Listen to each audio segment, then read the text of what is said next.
Detroit Pistons have the fourth best odds, I believe, to win the East, excuse me. I believe Boston at plus 155 put on the screen. Then I think they had Cleveland.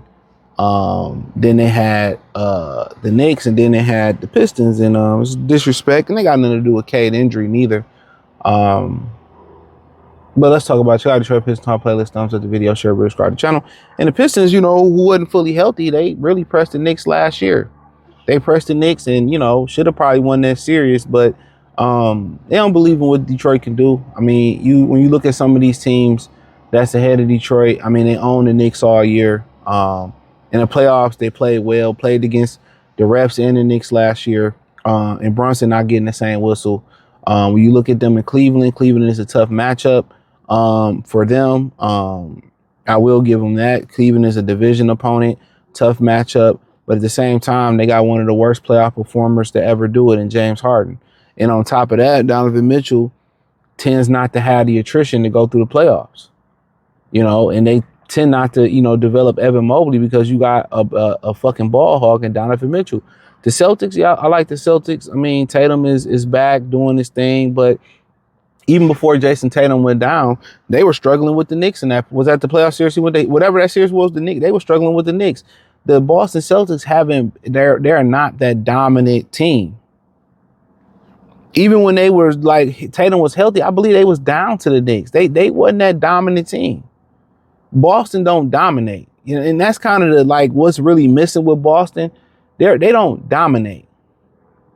Even when they fully healthy and no Achilles, they don't dominate. Boston don't dominate to say, well, we run the East. Like San Antonio and Thunder is dominate. Usually they dominate.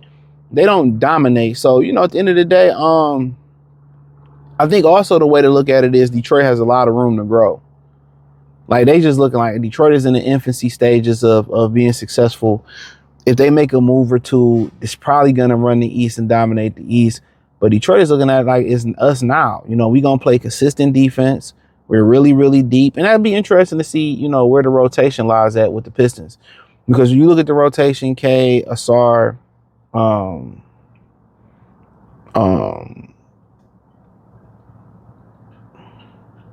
Duran, Tobias, Duncan Robinson, and then you start saying Wu, Javante Green, you start saying Green, you start saying Dennis Jenkins, Isaiah Stewart, Ron Hollins. I'm wondering how they lineups are really gonna look. Kevin Huerter, Karis LeVert. I wonder what the lineups are gonna look like. Because usually when you go into playoff basketball, they usually go 8. They usually only play 8 players. You know what I'm saying? But in this situation, obviously the first few people gonna be off that bench is gonna be Jenkins, Stewart, and then probably Hollins.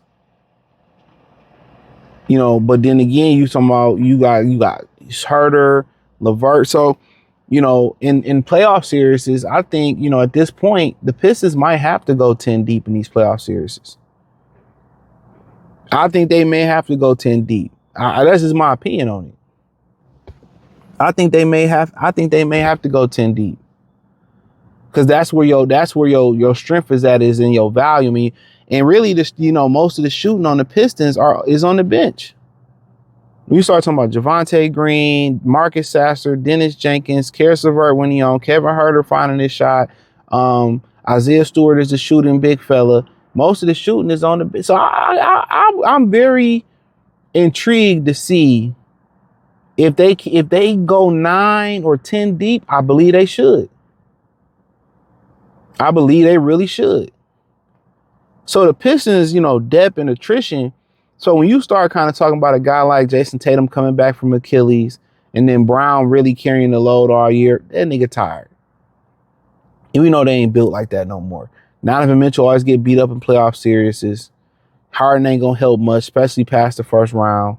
When you start seeing teams like the Knicks always beat down, they trying to rest Brunson now, but it's just too much Bronson. It's just not enough of a collective agreement where they where they moving the basketball and playing as a unit. You know what I mean? So I mean, to me it's gonna be super duper interesting to see how they do this. But it's disrespectful, and they need that bulletin board material. You got the fourth best odds. A team in New York in which you dominated and you the number one seed. A team in Cleveland which have gave you fits all year, but in the playoffs it's a different ball game. And a team in Boston which you matched up pretty well with or without Jason Tatum, you know, in previous years. And then you got them the three teams. So I mean, you feel a certain type of way.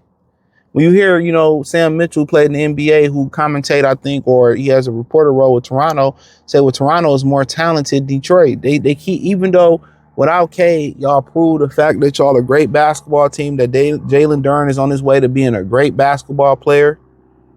They still don't give you that respect. And this is part of the reason what's wrong with society today. We don't consume things based on what it is. And what I mean by that is like what it really is. Like we buy, you know, vehicles based off the name of them or how cool they look. We don't buy them off of substance no more. We don't buy our food off of substance no more. Y'all still eat McDonald's even after we seen all this reports and studies on the food not being real, allegedly. We buying stuff even though they say, hey man, they make this Fucci bag that's the same as Gucci in the same factory. One is $25, the other one is $2,500. We're not buying stuff based off the credibility and the reliability or the substance of what it is. We're still buying it off the brand name. And that's the problem with the NBA. With Michael, with Magic, with Bird, they just got caught up in buying shit in the brand name. It's the name. It's not, oh, how the team is playing. No, it's about individual stars. It's about individual stars. They're not looking at the team as a collective. They're looking at, oh, it's Cade and nobody else. So it's up to them right now to figure out, like, we're more than just Cade Cunningham, and we showed that. We've showed that. We've showed it. But the NBA is still not buying it. So hopefully they go into this playoff series with a chip on their playoffs with a chip on their shoulder. Cade Cunningham coming back versus Milwaukee tonight. Get his legs from up under him. Stu look like he could be coming back. So they're going to get some conditioning going on, get them warmed up. And systematically, you starting to see a lot of these dudes, these teams kind of resting their players to get ready for the playoffs. You see this. So we'll see. We'll see. But hey, thumbs up the video, share the video, subscribe to the channel. Next subscribe button is the bell icon button. Hit all notifications, increase your chance, get notifications. We go live and drop video. Appreciate the love, support. Let me know what you think, comment section. Peace.